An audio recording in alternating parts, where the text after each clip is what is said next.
廣播小品左鄰右里之牛氣沖天，牛古田，編劇子清，劇中人物獲產權由施恩演繹，蘿蔔妹由婷婷演繹，馬友由韋照演繹，朱大哥由家喬演繹。我啊知阿陳師奶份人呢個嘴係好刁嘅，但係冇諗到佢對食材要求咁高嘅。佢一次老闆娘呢係接對鬼版要求啊，梗係高啲噶啦。佢話你一味清整有黃黃係鬼版產字點嘅喎，雖然呢就唔係乜嘢鬼揀意，但係香兒呢就一定要新鮮，確實係整得好吃。我知上次佢嚟試菜，條魚又係真係有啲問題嘅。好，你不如換一個供應商啦。咁啊，師兄蘿蔔妹。哦，馬友。哦，阿馬友，你啊嚟得啱啦。你上次攞過嚟嘅嗰啲魚唔係好掂水喎。我啊雖然叫馬友咁，但係我供應嘅魚啊絕對係新鮮靚魚嚟嘅，師兄唔會係鹹魚喎。之但係你尋日送過嚟嘅嗰啲鯇魚唔係幾生猛，唔夠新鮮喎。阿蘿蔔妹，陳師奶係咪唔滿意啊？阿馬友哥啊，我老闆娘呢要求就比較高，做埋呢鹽呢的確唔係幾新鮮啊。阿朱大哥凌晨4點啊落堂，啲魚啊6點上車，8點啊嚟到全哥你呢一度，我全程打足養嘅，點會唔新鮮呢？做埋嚟香兒呢係唔係幾正常噶啦？有粒碎啲爛啊，其實會唔會係香兒本身有問題啊？咁你哋就可以放心啦。朱大哥咧喺牛古田村嚟養魚養咗10幾年，啲品質啊不嬲都有口碑嘅。牛古田，我響個名係幾牛下啊！阿蘿蔔妹，你咪俾佢呃咗你啊！牛古田呢，我以前去過，河邊條路啊爛到啊，真係你都唔想行啊！魚塘邊違建搭到咧就密密麻麻，養出嚟嘅魚啊，阿馬友啊！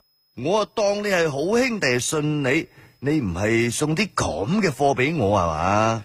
阿全哥，你就唔好嬲住先啦。你有幾耐冇去過牛古田啊？你嗰啲係老黃歷嚟噶啦。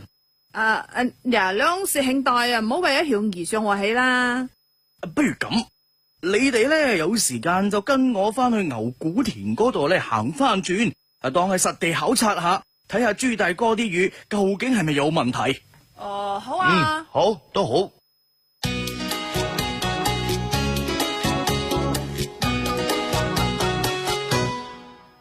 阿全哥，而家你睇下條路係咪同以前唔同咗咧？呢條係以前嗰條爛路，哇！依家鋪晒瀝青，仲有路燈。係啊，呢一條呢就係一河兩岸嘅主幹道，2000米全部拓寬鋪瀝青，仲裝埋太陽能路燈同埋安全護欄。而家呢一條路就叫做民心路，村民早晚散步都不知幾舒服啊！又真係幾舒服啊！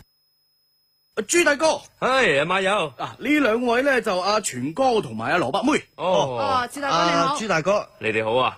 阿朱大哥，以前你哋嘅魚塘邊呢有好多嘅違建搭到出河涌噶喎。拆咗啦，而家整咗親水平台啊嘛，村入邊投咗700萬去搞一個一河兩岸工程，呢度唔再係髒亂差噶啦。佢又真係河長水清，岸綠景微。我一大早就過嚟朱大哥呢度攞貨，經過呢度嘅時候呢，就見到好多阿婆阿公都喺度晨運嘅。到咗夜晚啊，啲阿公阿婆仲帶住孫仔嚟散步，啲路燈又夠光，都不知幾開心啊！阿全哥，你而家覺得我啲魚新唔新鮮先？路靚啫，同啲魚新唔新鮮有咩關係啊？咁梗係有關係啦。嗱，路靚咗，運輸快咗，啲魚自然咪更新鮮咯。你又講得幾有道理，幾有道理喎。仲有啊，牛古田呢一度河涌縱橫，水源充沛，水質優良，一大片都係標準化養殖基地，養出嚟嘅魚點會唔靚呢？講得又有啲道理喎。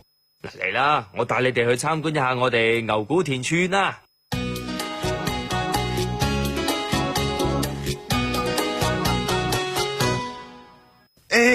呢條橋咁新咁闊，係牛古田橋。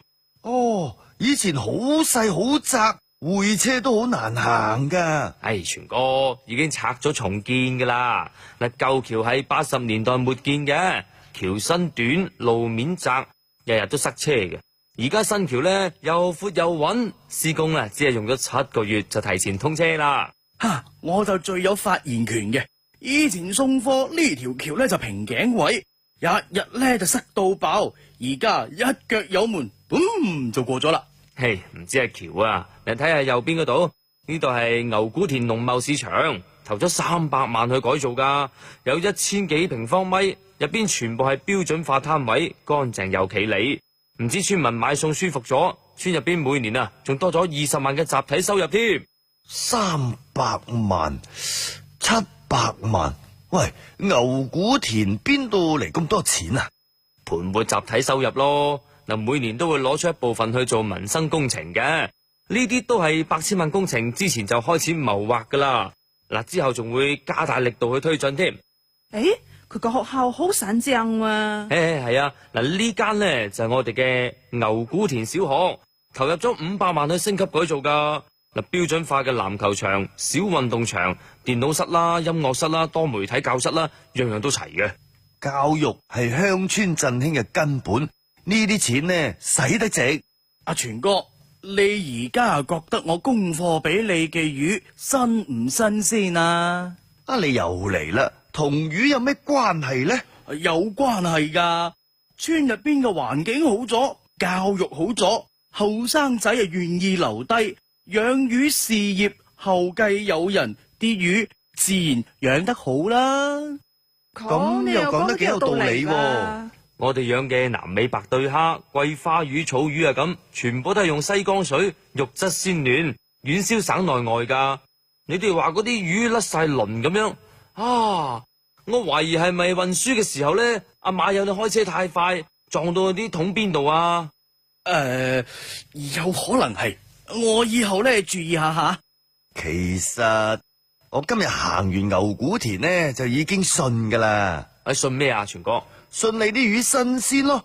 一條村肯花700萬去整路，300萬去整市場，500萬去建學校、拆橋重建、裝路燈、建護欄，連農貿市場都搞到咁標準，咁有心做民生嘅村，養出嚟嘅魚點會差呢？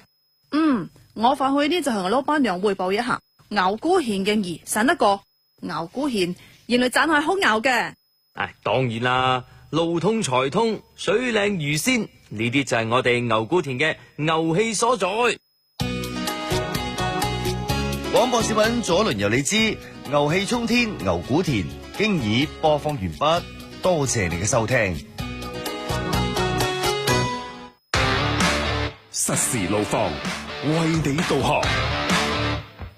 睇睇現時我區嘅交通情況，咁牛碉江呢個位置，呢個往蓬港區方向嘅車係非常之多噶，周邊嘅路段嘅車流量都有所增加，特別要留意啦，就係東關路往東後方向，而家廣州大道西金沙對開嘅路段往匯城方向嘅車道都多車噶。